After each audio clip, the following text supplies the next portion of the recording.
Hey there, I am back with another deck review, and today we're looking at Teenage Mutant Ninja Turtles from Theory11.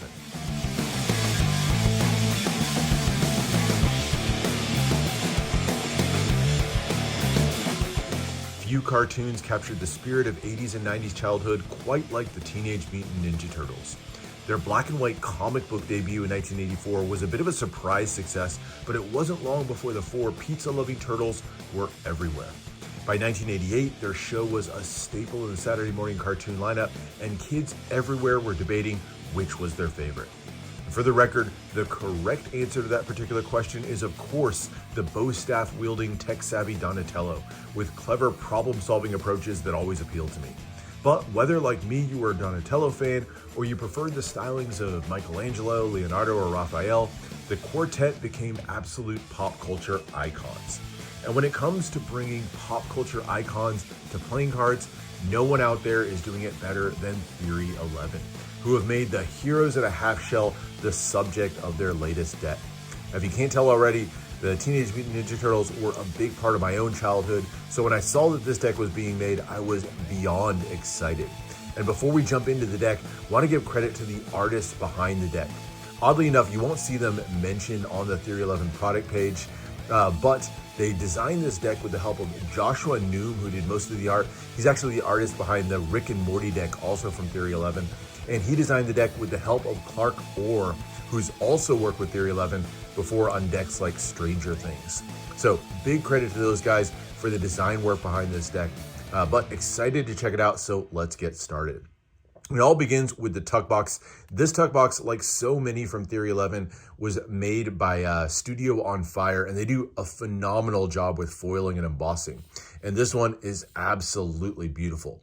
All the design work on this black matte cardstock here is done in foil and emboss. You get three different colors of foil: the green, the silver, and the red. And it creates this really dynamic scene that looks like it's ripped right out of a comic book. Of course, you get the name of the deck, Teenage Mutant Ninja Turtles, across the top there. You even get the sewer cover, because of course the turtles live in the sewers, with Theory11 right there.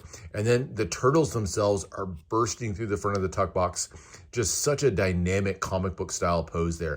And you can see the four of them. You got Raphael in the front there with his trademark sai. Of course, Donatello with the bow staff. There's Michelangelo in the back with the nunchucks. And the leader, Leonardo, there with his katana. Really cool look to it overall. Extra little touches. You'll get little silhouettes of the turtles there in the corners, for example, and then a little bit of a kind of quasi ad copy down there at the bottom. Beautiful look to this one. Super shiny foils, and especially that green, of course, fitting for the turtles, really helps this one pop in a huge way. As you turn to the sides, a little bit more there with the name of the deck on both sides. You get some very simple ad copy there at the bottom. And then the top has that kind of sewer pattern there with the Theory11 and New York City where the turtles live. The back, so this is inspired, I guess I would say, by the back design of the cards, but of course, given that foil treatment with some nice embossing. We'll look more at the details of this one as we get to the cards themselves, and then finishes out with a slightly custom shaped seal here, kind of a die cut shaped seal that of course just has the name of the deck, Teenage Mutant Ninja Turtles. Inner flap once again has the name of the deck with lots of little foil elements there. And then nothing printed on the smaller inner flaps or the interior of the tuck. It was a little bit sad to see that. Sometimes Theory11 will do some really nice interior foil printing, but not to be on this deck. But overall, love the colors, the multiple colors of foil, just really help this one pop in a big way. All right, but now into the cards. Now, one of the most common criticisms of Theory11 decks, and rightly so, is sometimes the cards themselves, and especially the back designs, get kind of flat and monochrome, especially compared to their beautiful tuck boxes. But on this one, I think they did a great job. Multiple colors that used on this one: the reds, the silvers, and then the greens. And you even get some nice metallic inks. That silver in particular, a nice metallic sheen to it. Even the greens, oddly enough, I don't think they're actually metallic, but they almost have a glow to them. They're almost a neon colored green and almost seem like they're metallic to my eye as well. But beautiful design on this one, obviously inspired by the turtle shell, and then the turtle shell broken into panels that almost make this look like panels out of a comic book. And as you go into each segment of the shell, you'll see some of the different characters, of course, featuring the 4 turtles there at the top, and then of course reflected on the bottom. And in the center here, you get their mentor here. This is Master Splinter, and of course their main enemy Shredder over here on the left. Beautiful look to it overall. The center, of course, with the manhole cover leading the way to the turtles' home in New York City, and then extra little iconography and things like that that may remind you of different parts of the show, like of course their favorite food, pizza, for example. There, nice white poker border around the edges, nicely slightly broken up by the kind of custom feel to the shape of the back design. But really like the back design. Love the use of the bright, vibrant colors. Really helps this one come to life. All right, but now on to the cards themselves. So you get a pair of Jokers. They are identical. You do get some metallic inks on this one, so some of the silvers here do have the metallic glow. And the design on this one, of course, a nod to the turtle's favorite food. You get the open pizza box with a couple of slices missing out of it. Kind of a fun little add-on for the Joker, and of course, just simple Joker in the corners. And then, rather than additional Jokers or anything, you get a pair of ad cards. Theory11 usually does this. I wish they'd done like a double backer or something like that, but instead going with the pair of ad cards. I guess you could use these as extra Jokers, but you get one for the TMNT with the sewer grate, or the sewer manhole cover pattern on the lettering there. And of course, Leonardo there in the front with the crossed katanas. And then the other one, again, the name Teenage Mutant Ninja Turtles, done in that bright, vibrant green, kind of in the style of their, I don't know, the title of the show or whatever you would say. And then, of course, Theory11 mentioned at the top there. So there's your 2 extra cards that come in addition to the Jokers. All right, but next we'll check out the aces. So Ace of Spades, as is usually the case, is the power ace on this one. You get that nice, large, bold spade pip with the name of the deck there in the center. And then, of course, little silhouettes of the 4 turtles in the 4 corners of that spade pip. Background there has the turtle shell, again, done with that the manhole cover pattern, all done in that metallic silver. Beautiful look to this one. Love it. Definitely kind of has that dynamicism that you'd expect out of the Turtles cartoons or the comic. And then pretty simple font there in the corner. The other aces are all custom as well, and they feature little parts of the show or sort of the lore behind the Turtles in some way. So you get their turtle van there, their turtle bus. This is what they usually use to travel around. You can see there the grate on the front kind of looks like a sneering turtle. So there's the turtle van as one of them. They also have a blimp that they fly around in some iterations. So breaking out of the club pip there in the center, you get the blimp breaking its way through. And then the Ace of Hearts features a skateboard. So I don't think the Turtles were ever particularly known for riding skateboards or anything like that, but they do kind of tie in with like skateboard culture of the early 90s. And so you get a Raphael skateboard there as the Ace of Hearts. Kind of a cool little touch that definitely fits in with the style of the Turtles, even if it wasn't specifically one of their means of conveyance. All right, so the number cards on these are all relatively simple. You get a slight patterning here, done with the silver pattern in the middle of the black pip, which gives it a little bit of kind of a cool shaded effect. But overall, nothing too crazy custom on the pips. So there's your spade pips, your diamond pips, even a little bit simpler. That gradient pattern is even more subtle. There's your clubs. So I like the black cards more than the red cards, but overall these are relatively standard pips, I would say, for the number cards. And then we get to the courts. And of course, with the cast of characters that the Turtles have to offer, we're obviously going to get some fun looks at the courts. And I think the design work on these is just really cool. Each one of them looks like a panel of a comic book and features one of the many characters from the show. Starting with the kings here. So the kings are going to represent the 4 turtles themselves. So you get first here Leonardo, who's sort of the leader of the group. His weapon's the katana. So you can see him there with the katana almost slashing through the top of the card. Love the kind of depth that it adds to have the character almost interacting with the card in some way. But Leonardo was the blue turtle, so you can see him there with the blue bandana, and of course the katana as his signature weapon. And then next up you have The one who was always sort of the second in command. So you have Raphael. He had the sai, that sort of three-pronged weapon there in his hand. So he has a sai in each hand. He was a bit of a hothead in the show. So he was second in command, but he was also known for kind of going crazy and going wild. But he was also the strongest of the four. And then next up, my personal favorite, we have Donatello here. So he's got the bow staff, which I always thought was just the coolest of weapons. And of course, his purple headband. He in the show was more of the thinking turtle.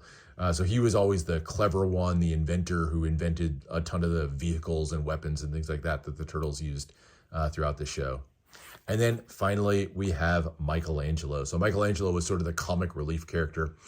In my memory, he was probably the most popular of the four turtles. He's the one that I always saw mentioned the most, maybe because the nunchuck was such a cool weapon, but that was his signature weapon. So there's the four turtles. Love the coloring pattern on these, especially the use of that neon green on there. Really helps bring these to life. Just great, great, great court cards on these. But we get a cast of some of the other supporting characters. And of course, we're not going to get away from the courts without getting a look at Master Splinter. So Master Splinter was the mentor and the trainer of the turtles and kind of their spiritual leader, so to speak. He was actually originally started his life as the pet rat of a martial arts master. But he, like the turtles, was exposed to radioactive ooze that transformed him into the humanoid rat that we know him as. But from there, he actually found the four baby turtles who had also been exposed to the same ooze. And so he took them in, raised them, and trained them to become the ninja warriors that they are today. So they owe all of their success pretty much to Master Splinter the Rat here. And then next up, we have another staple in Teenage Mutant Ninja Turtles, April O'Neil. So April was a reporter. She was actually the first human that encountered the turtles, and she became basically their closest ally. So she doesn't really fight with them, but she's sort of a critical friend who helps support them, and she uses her role as a newscaster. So you can see her there with the Channel 6 camera and microphone in hand. But really cool to see April represented in the deck. And then we have next one up here, Casey Jones. So another one of the notable allies. He was a hot-headed and really violent vigilante who would fight alongside the gang. But he always had these like really improvised weapons. So we'd have a backpack filled with all sorts of different weapons. You see like the golf clubs and stuff there, or one of his primary weapons, the hockey stick, which went with the hockey mask that he always wore. But there's Casey Jones. He actually, throughout parts of, like if you go through all the comics and things like that, he actually often finds himself in a romantic relationship with April O'Neil. So kind of an extra tie in there. But that's some of the good guys in the deck. What about the bad guys? Well, you can't talk about the bad guys of the Teenage Mutant Ninja Turtles series without mentioning the Shredder. So Shredder is the leader of the Foot Clan, a group of ninja warriors who basically commit crimes and are sort of the main enemies of the Turtles. And of course, this guy here is their leader.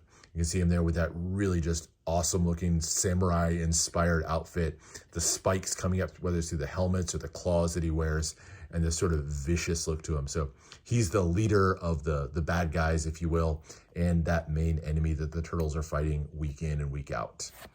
And some of the other characters that are part of the Foot Clan. So you have Karai here. This is maybe a slightly less known one if you only know like the original Turtles, but Karai was actually Shredder's daughter and one of the highest ranking lieutenants or the highest ranking members of the Foot Clan. But eventually she actually defects from the group, and then she sort of becomes an ally of the Turtles over time. So kind of a more complex character. And you'll see that a lot with some of the Foot Clan members, or you know, they're there and then they eventually defect in some way. So there's Karai as the first one. Another sort of lesser known one who was part of the Foot Clan, this is Alopex, who was an Arctic fox who was actually first mutated in order to serve Shredder. But she also rebelled and brought her services, her skills to align with the Turtles. And so you can see her there with her signature weapon. This is this sort of scythe-looking thing. It's actually a short-handed. It's called a kama. So it's got the short handle there and then that kind of curved blade at the top. So very cool look to that one, the Arctic Fox. This is one I didn't know. I had to look this one up to figure out who that was. And then another cool one, I remember this one. This is Jenica, the so-called fifth turtle, if you will. Another former Foot Clan member who was actually severely wounded in a fight with Karai. So the two of them were in a really bad fight, or not that one, with Karai. But the two of them were in a really bad fight and was severely wounded. But Donatello came to the rescue, saved her life by using some of Leonardo's blood in an emergency transfusion. But then by using Leonardo's blood inside of her, that transformed her into a turtle. And so after she transforms into a turtle, she decides to kind of adopt their style. She decides to wear the yellow bandana there, adopts the claw as her weapon, and fights alongside the turtles. So another former Foot Clan member turned good guy. So there's Jenica. And then the last of the characters, this one isn't a member of the Foot Clan, but another one of the main antagonists, if you remember the show. This is Krang. Krang was basically this disembodied brain. So that's Krang over here on this guy's shoulder. But because Krang didn't have a body, he couldn't move around. And so he would create these different mechanisms to help him move around. And this is one of the main ones that you may remember. This is the robot. So he would basically operate inside of this humanoid robot, and that's how he would move around. But he's one of the most constant threats to the turtle, often fights alongside Shredder and really kind of wreaks havoc on the world of the turtles. So there's Krang as the last one, another iconic member. But very cool look to the court cards and a great selection of court cards overall. I could have quibbled with a few of them. For example, I'd have loved to have seen Bebop and Rocksteady mentioned in here, but really just a great selection and a few kind of more obscure ones to keep things interesting. And that is the deck. So great handling on these as well. I'm not really sure who prints these. They're printed in the USA, but it doesn't feel like they're USPCC cards, but they are equally good handling. Nice thin stock to them overall, and they fan and handle really, really nicely. So you won't have any complaints from a use standpoint if you choose to grab one of these. But that is it. That is the Teenage Mutant Ninja Turtles deck from Theory11. Big fan of this one. Love the artwork, love the styling, and love, of course, that source material and the inspiration for it. I'll put a link down in the description where you can go pick these up and any of Theory11's decks if you like what you see in this one. But that's it for me for now. Hope you enjoyed. Make sure to subscribe for more deck reviews, more unboxings. Let me know what else you want to see in the next one, and I'll see you for the next one.